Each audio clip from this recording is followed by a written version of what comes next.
ഇനി വരാൻ പോകുന്ന അപ്കമിങ് എപ്പിസോഡിലേക്ക് എല്ലാവർക്കും സ്വാഗതം.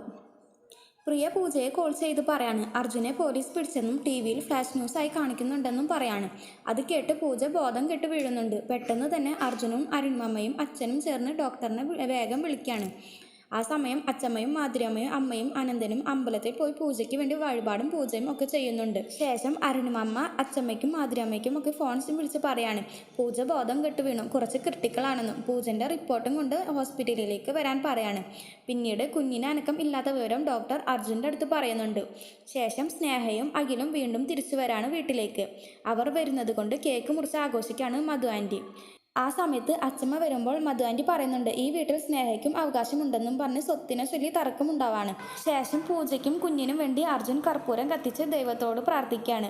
അത് കണ്ടുകൊണ്ട് വരാണ് അരുണിമാമ. പിന്നീട് പൂജ കണ്ണു തുറക്കുകയും അങ്ങനെ അരുണിമാമ അർജുൻ കർപ്പൂരം കത്തിച്ച് പ്രാർത്ഥിച്ച കാര്യമൊക്കെ പൂജൻ്റെ അടുത്ത് പറയാണ്. നിങ്ങൾക്ക് ഈ വീഡിയോ ഇഷ്ടപ്പെടുകയാണെങ്കിൽ ലൈക്ക് ആൻഡ് ഷെയർ ചെയ്യുക, കൂടെ സബ്സ്ക്രൈബും ചെയ്യുക. താങ്ക്